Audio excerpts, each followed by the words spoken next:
You can never skip the trumpets, can you? Today, I'm going back to play Destiny in 2024. This game means so much to me. I started playing it when I was 13 years old, and I'm going to be turning 24 years old at 3 days before the 10-year anniversary of Destiny. This is really special to me. My entire life as an independent gamer basically has been spent with Destiny. I can't imagine myself without it. So today, in the next couple of videos I'm going to be making, we're going to be revisiting Destiny 1, getting that big nostalgia hit, playing old Crucible, getting together all the gear from all the old times we used to play the games, like the good old boys, revisiting all the year 1, 2, 3 content, replaying through all of the campaigns, really just in one send-off. I think over the next couple weeks, this is going to be the last time that I ever log into Destiny unless something else compels me to play it. So I'm really trying to make the most of this, and man,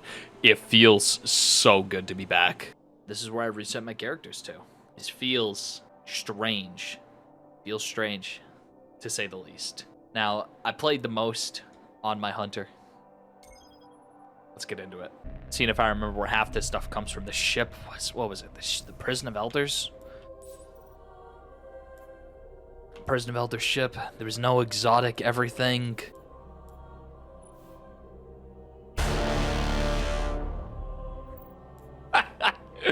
Horn, something I wish could have been returned to Destiny 2. All the funky sparrows. A painfully simple reminder of how things used to be.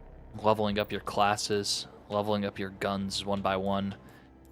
The package I have kept for ages. The OG Hung Jury Triple Tap Firefly, the Imago Loop discount Fatebringer in year 2. Oh baby, miss all of this. Chaos Dogma, one of my favorite weapons. One of my favorite weapons out of Wrath the Machine, just for triple tap. The first time we'd ever seen anything like that. No 4 times the charm in this game. I didn't play Age of Triumph too much, as you can tell by my light level, as you can tell by my gear here. Super Black, Chatterwhite. I was always a Chatterwhite enjoyer, except it didn't shade too well on Hunter cloaks. That's why Super Black was the best one for Hunter. Oh man, I'm really a big sucker for the nostalgia bait. Loading into the tower for the first time in 5-6 years, the old tower. This one is technically in the final shape in a bastardized form, but just looking at everything, it doesn't look as good, obviously. You can tell just by looking at the footage. The quality just simply isn't there, but playing this upscaled on 4K monitor, I mean, it's as good can get. Everything really is beautiful. There's just a sort of gritty charm to it all that Destiny 1 has, that Destiny 2 intentionally did not try to replicate. Just artistically, stylistically, it's completely different, and it feels amazing to re-explore. Yeah, subclass specific legendaries that you used to only be able to get one singular time. If you wanted to get another one of these before I think Rise of Iron came out, you would have had to delete your character. Subclass specific exotics. Original Ace of Spades. Could only get this on Hunter. Originally, you can only use this on Hunter. Yeah, Susano World requires Warlock. This was an amazing fusion rifle at the time. An amazing fusion rifle. Unique perks were a few and far between. Stolen Will. Strike specific gear that was actually special. Take me down nostalgia lane. Plan C. This gun will never come back to the game ever again. Iron Wreath. The beginning of year 2, I believe. Spare change, one of my favorite weapons of all time in Destiny 1. I was a big pulse rifle, huge pulse rifle nerd. I think of this as one of the few OG year 1 weapons that I have left. These weapons were such a pain in the butt to farm. All these Akis or Askis, whatever, Varix, whatever his name was, the remastered year 2 version, the Taken King version of Prison Elders that came in the April update, those weapons were such a pain in the butt to farm. Benevolence. Invective. This was one of the first exotics I ever got. It was for those 1 in 1,000 exotic bounty quests that you got that you can never get the right one to drop. I think my choices at the time were between Infective, Thorn, and Bad Juju. I ended up choosing Bad Juju right at the beginning of year 1. Thorn wasn't good, but I didn't know that. Nobody knew it. I just said, hey, this quest looks cool. Dubious Task, it's the first one on the list. Let me just take this one real quick and get myself whatever the reward is. Looking at page, I gotta look at page 2. Look at this vault size, 108 slots in the vault. We wouldn't survive nowadays. The End of Destiny, 108. The End of Destiny. I remember year 1, 3 slots. There's 3 columns. There was a column for weapons, there was a column for armor, and then there was a column for everything else that you could put in the vault. Hack and Hatchet. We are going to take this one into Crucible. This thing was an absolute demon.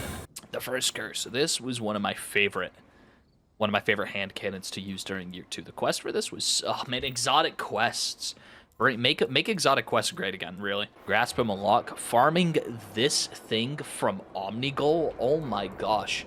Or the original Omnigul Strike, the 1 week where it was solar, you and 3 buddies with Celestial Nighthawks would go through, would jump into the next room with your super, you'd shoot Omnigul in the forehead, kill her clone, her Shadow Clone Jutsu or her first phase. You would either get the Bond or you would get Grasp of Malak.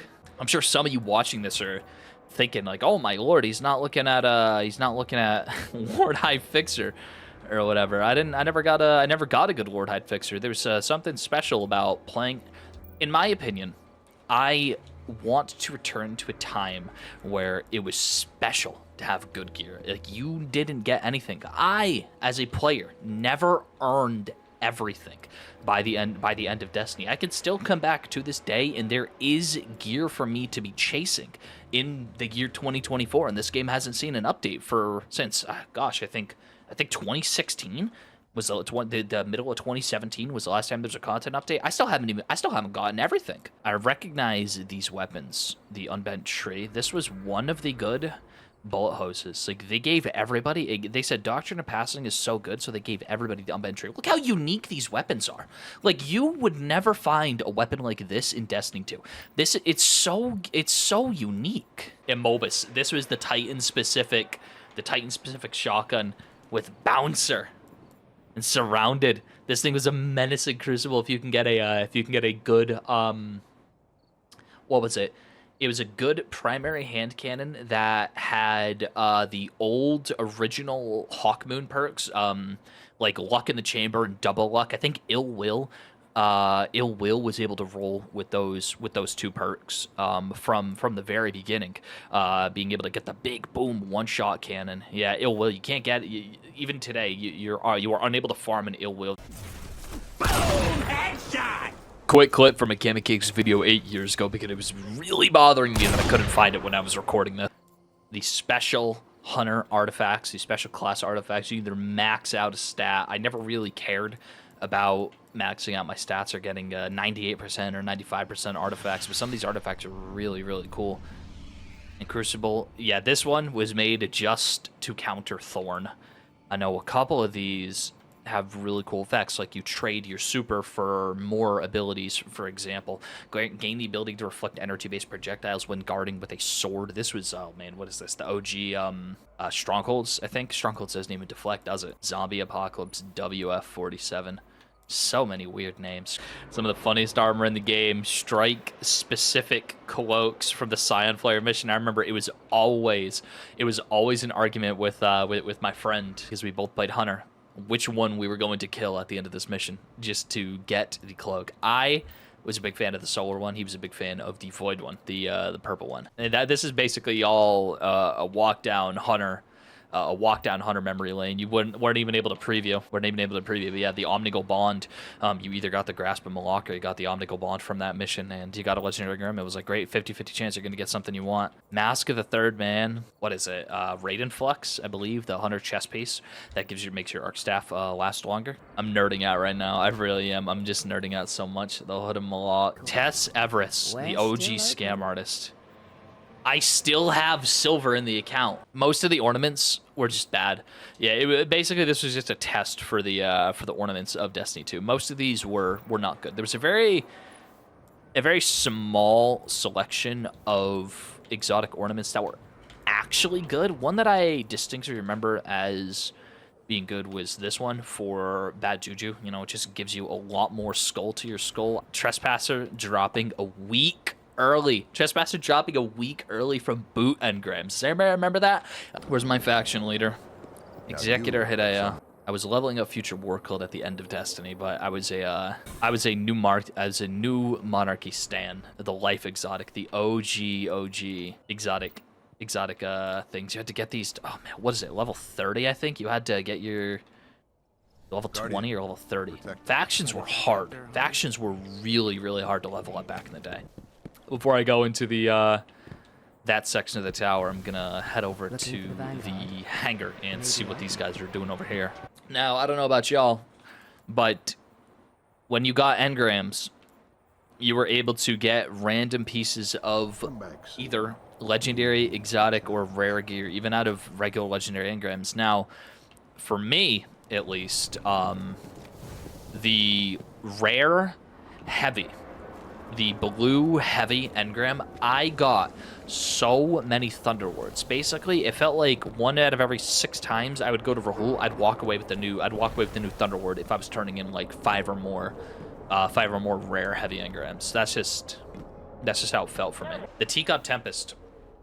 This thing was good. This thing was amazing in Crucible. But even then, you can tell the style that they went for. They went for like kind of round edges. The Parthian Shot was a good pulse rifle. I did enjoy using this. The sights, I miss when they had different sights. I know it's easier for the developers to balance and only focus on one style of sight. I just miss the character from all the guns, being able to have different sights. Just, it's something that I wish that they would do more of. Like, oh, look at all these people who just entered the tower. Level 32, level 8, Gravity Master 11. The original bounty trader, where you had to pick up bounties from this guy and this guy alone and go back to him to trade the bounties. But yeah, the event area, remember this place was empty. It opened on a random Tuesday in September, or the beginning of October, for a Queen's Wrath, and everybody's like, whoa, there's gonna be events like this every single week, what? And no, it turns out there wasn't. But that 1 week period of Queen's Wrath during year 1, that was a good time. Yes, zesty robot right here. No Land Beyond. I'm gonna go into Crucible with No Land Beyond, and that was it. That was the tower. Huge for the memories, man. I remember this like it's the back of my hand. You know, all the little details, everything. It's just amazing. It feels great to be back. Like I said, it just looks so good for being 10 years old. A little nostalgia trip, looking through my vault, looking through everything, visiting all the old vendors, the NPCs, good inventories with good weapons. You can just get the factions, man. Anyway, well, it's time to go play Crucible now. It appears we have actually found a game of Crucible after 27 minutes. That's fine. I'll take it. Even the loading screen is just different gravy, you know? Not to say I'm a serial glazer, but in this case, I am a serial glazer. We're playing on Anomaly. The worst map possible, but we're gonna be switching up our loadout a little bit during the course of the match. I want to try to use everything. Like, considering how long it took me to find the first game, I'm not confident I'm gonna be able to find a second game in under an hour. So, enemy captured Zone A. Zone C secure. I feel like I hit him.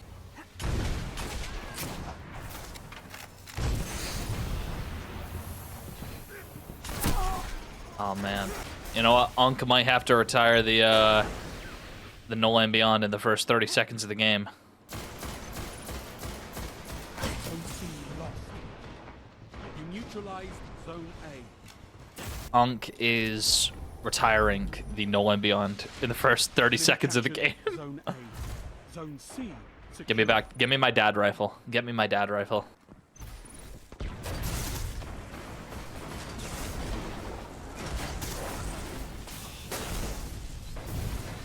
I'm trying to double tap to crouch to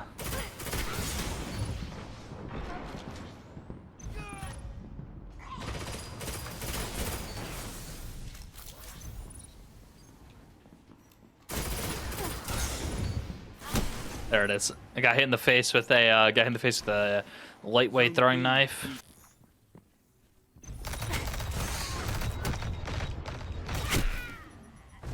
Unk forgot how to aim his guns, guys. But, you know, as much as I sit here and just try to focus on the game, I've never been good at live commentaries whatsoever, but everything just feels raw. Now we have our Blade Dancer. I feel like if I hit at least two, I mean, if I would have hit 2 more bursts, I would have killed him, but that's besides the point. Zone A secure.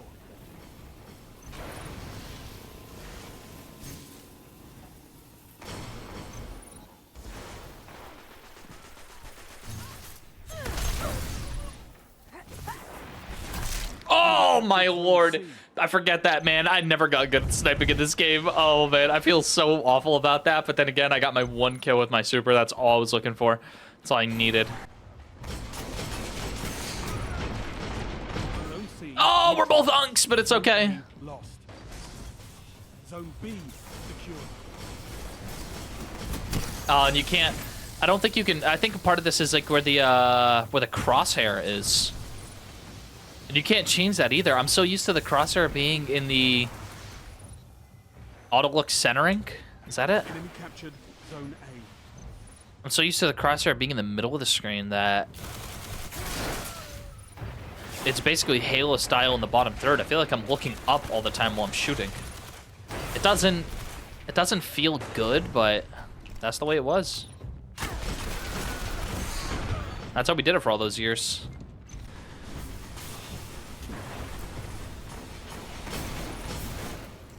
Zone B lost. Boom.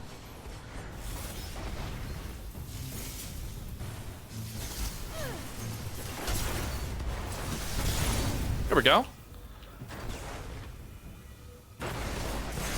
No! Oh, I ran out of super. I wasn't paying attention to my super. Destiny 1 on PC. PC controls. I don't even care if the graphics remain updated. I don't even care if it remains 30 frames per second. Just give this to me on PC with a crosshair I could put in the center of my screen. Maybe an FOV slider. I'll take an FOV slider, but yeah, wow. Apparently I went 16 and 21. The old loot screen. See, this part of the community got staying till the end of the game just so you could see what loot you got. Yeah, because they counted kills, deaths, and assists differently because we weren't we weren't a bunch of babies. This guy's snorting kilos. All right, Burning Shrine. Burning Shrine. These intros are undefeated, by the way. These intros were so good. Better than the Destiny 2 map intros, I'll say. Zone Coming in with the banner. Boom. Bravo team. Man, I feel old. I feel super old right now. If these are the things that if these are the things I'm getting excited about. Oh, that guy's using Plan C. He's using, well, what is that? Oh my gosh, look at the lens flare. Oh, that's what auto centering does. It's just, Captured Zone B. that's annoying. I'm like, hey, wait a second. Why is my screen shaking? And if I'm not constantly jiggling my aim stick, it's gonna. B lost. See, we can't even see anything. There's just so much nonsense in the way. I gotta turn that off. Destiny 1 is a very special game to me. If you haven't heard. Now, bullet hoses, for you youngins that do not remember, were broken. Were broken for people that actually knew how to use them. There was a reason why Doctrine of Passing and oh man, what was it? It was that one. It was, I can't remember the name of it, but it was a specific combination of gunsmith weapon. I'll pull it up on screen in post, but it was a special combination of Haka weapon, which rolled with like counterbalance, perfect balance, or whatever. Look at us, man. Just on absolute fire. No one can stop us. Just a little bit of footage for Mr. Fruit there, one of the goats of the Destiny content game. And man, that thing, Arminius D, it was called. You got rewarded for doing all your gunsmith packages, farming gunsmith, trying to get a good roll. Man, that was such a great weapon. The sights on it were goated. It was just one of the cleanest sights pictures in the entire game if you could get it with the iron sights. And man, it was either you used that or you used Doctrine of Basing or you used the Unbent Tree during the Rise of Iron era. But bullet hoses were crazy in Destiny 1. They were so broken that they no longer exist inside of Destiny 2. It's just one of those archetypes that was way too good to carry over. Zone C secure. Total control. Good work. Oh no! Oh, he panic slammed me. The panic slam. I remember that. That was man, I keep on saying I remember. Like, Unk, bro, please. Unk, buddy, calm down. I'm only 24 years old, reminiscing down memory lane here. We had our licks in Crucible. I'm not going to include too much footage. I don't want this video to run on for too long, but I'm going to hit up what I spent the most of my time playing. I loved playing Vanguard Strikes. I would just sit there, grind them all day. You know, strikes were my favorite part of Destiny, and they continued or used to be my favorite part of Destiny 2 before Bungie decided to ruin them. So yeah, I'm going to try to find a game, find a strike, and see if I can actually get somebody, or if this is just going to be another solo endeavor. Looks like we got Crota, or Omnigul, as our first strike of the day. It looks like we're loading in by ourselves, but that's okay. Either that or we're loading into a strike in progress. But I'll be fine starting off by myself in a... Yep, by myself with my Zal Superhell versus the world. We're actually fighting Omnigul. We're not fighting Bargain Bin or Discount Omnigul. Let's see how similar it is to the original. Or rather, this is the original. Let's see how similar it is to the remastered version, which is not technically Omnigul, but still. Remember, see, the Vandals are so colorful. They're shades of yellow or shades of red, depending on what their faction is. Like all the yeah, and you can tell what faction they are just by their color. All the Vandals all the Fallen characters, rather, in Destiny 2, they are pretty much all the same. You know, it's something I miss, that you can see it a lot with the Vex, the different Vex factions, how they look different because they have different, like, past, present, future designs. Push forward, Guardian.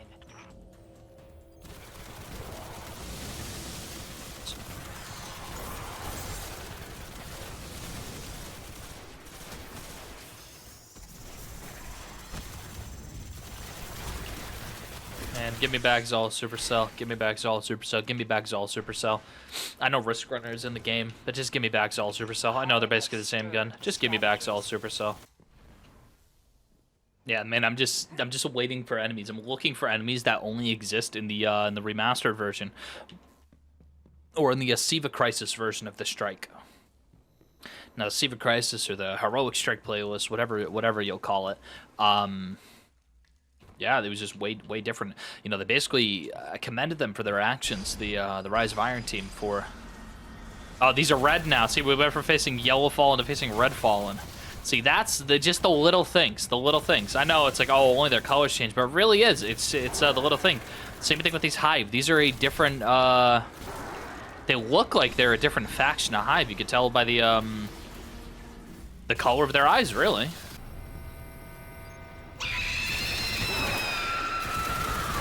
The Omnigul is so loud. It's so loud. Oh, it's so freaking loud. And you were just able to kill her right off the rip. See, a little something that I miss about the... Oh, and the whole room is different, too. Something that I miss about the original strikes and old Destiny bosses was the health bars. The health bars being over the raid bosses instead of just a bar at the bottom. It is a... It's like an underrated little thing, you know. It's just as a point of personal preference, I much prefer the boss's health bars to be above their head. I think about how much I miss it every time I do a modern day raid boss, but yeah, I digress. It's health bars at the bottom of the screen now. But look at this room. Look how different it is. It's like, wow, you know. Might as well be a different. I mean, it is a different strike technically in the way that the enemies are distributed. Trying so hard to kill her, but I can't do it. 150 damage to the head. These numbers today would put Dado into a coma. Seeing these numbers today.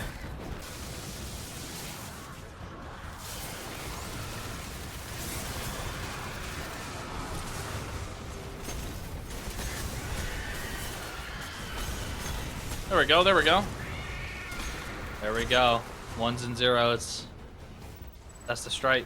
I did not get the special loot because we didn't kill her in the first room. But yeah. I didn't have as much of a good time in that strike as I did in the Crucible. However, still a good time altogether. Now this guy was using Murmur. Oh man. This weapon can swap between arc and solar. The quest fusion rifle, one of the first of its kind. The baby base necrochasm with the arc and solar. Man, Murmur, what a good weapon. What a good weapon. Well, it wasn't a good weapon per se, but it was a very unique weapon. And that's all I'll be saying on that for now.